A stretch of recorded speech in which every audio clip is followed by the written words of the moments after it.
Make your day right. Gilly Bonny Online TV. Kupata habari mpya na kwa haraka kila siku, usisahau kusubscribe kisha like na comment. Gilly Bonny Online TV.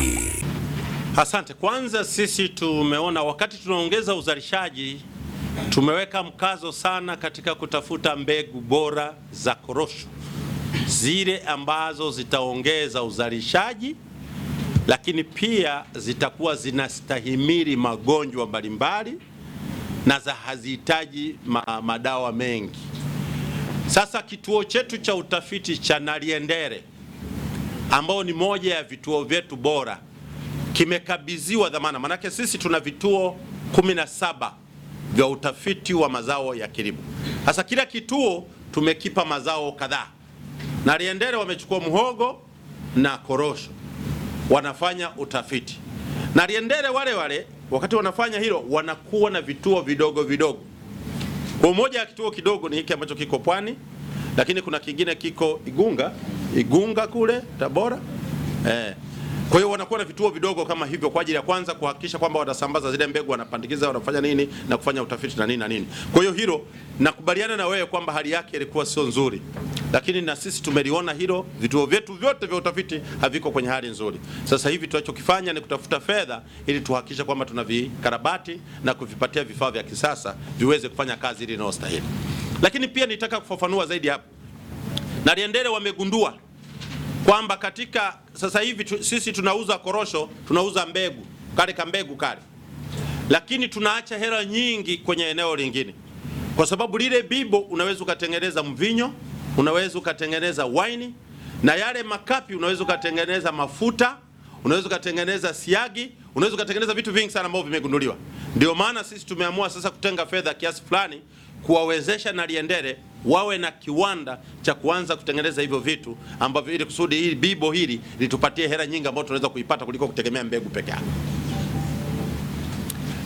Mwaka jana nguvu ya soko ndio ilitawala sokoni, ndio ilitupa bei ambazo hatukukubaliana sisi kama serikali, ndio zilisababisha serikali iingilie kati baada ya nguvu ya soko kuonyesha bei ambayo ilikuwa chini. Ndio maana sisi tukaamua kwamba no, mkulima wetu hawezi kulipwa chini ya kiasi hiki. Kwa hiyo tukaamua tufanye hivyo. Kwa hiyo tusinge sasa nguvu gani tungezigatia zaidi? Nguvu ndio imeferi.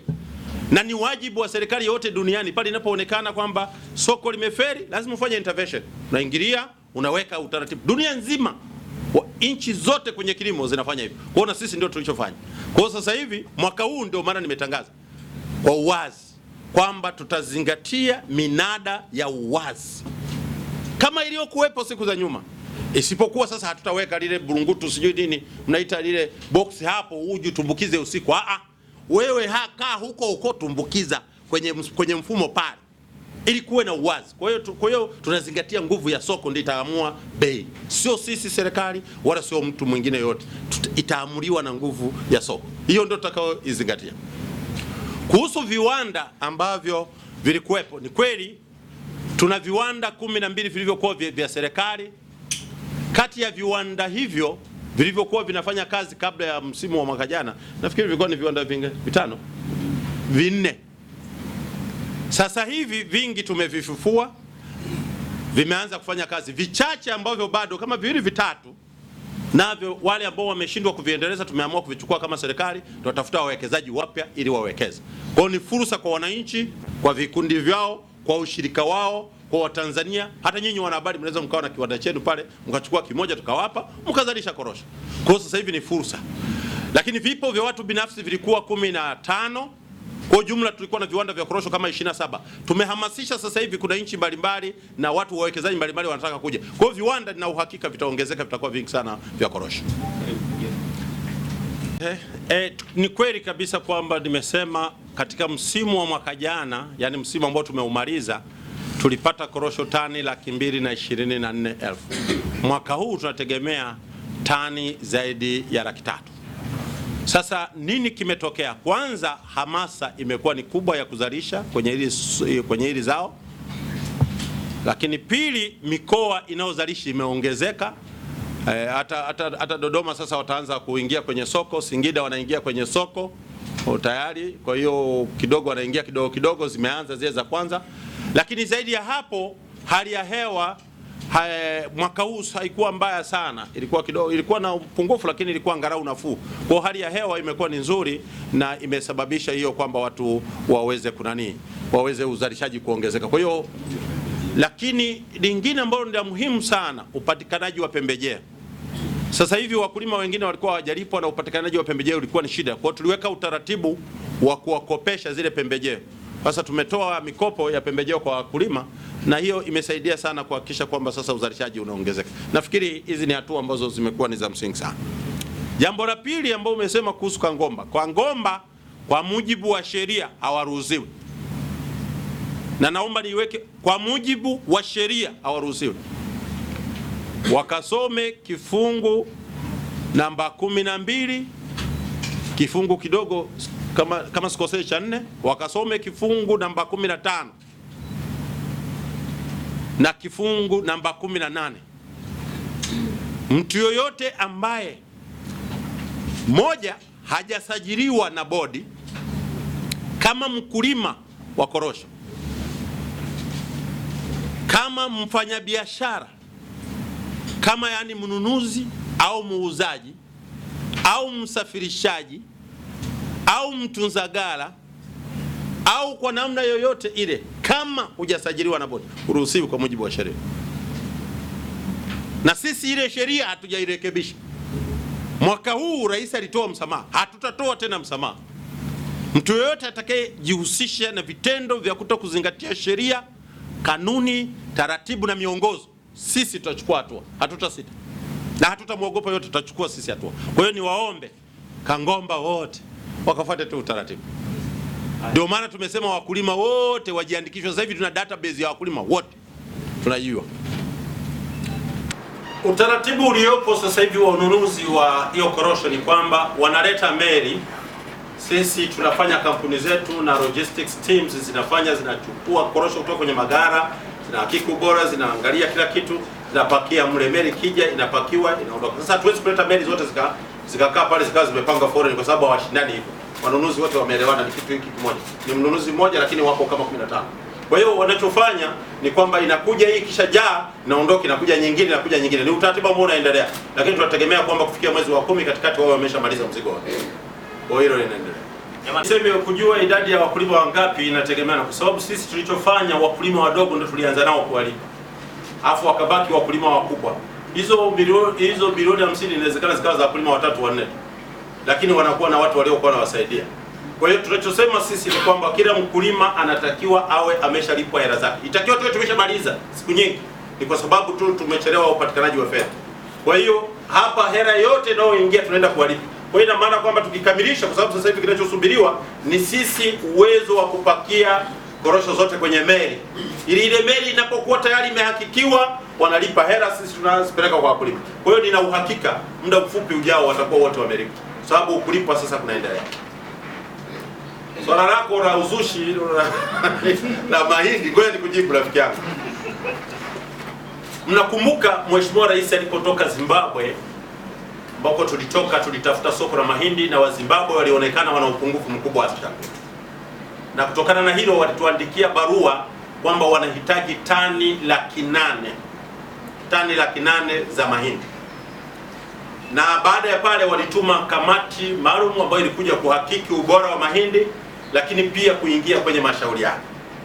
Mashauriano yale yalichukua muda mrefu kidogo, kwa sababu utaratibu ambao walikuwa wanautaka tuliona kama ni mgumu sana kwetu sisi kuweza kuumudu. Kutokana na hilo tuliwekeana masharti kwamba tunaweza tukawapa tu mahindi, ile hela walio nayo watupe.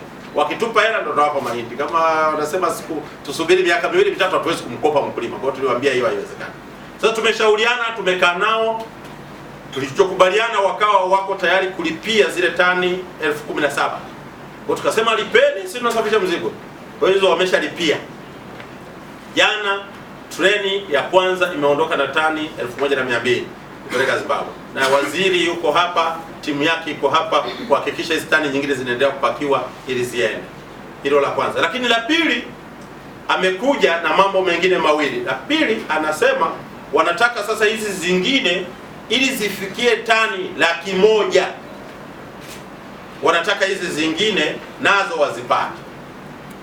Sasa hili nimewaachia kamati ya kitaalamu wakae washauriane, kwa sababu ya swala la bei. Wao wanataka wachukue kwa bei ile ile tuliyokubaliana mwanzo. Sisi huku sokoni huku bei zimeshabadilika.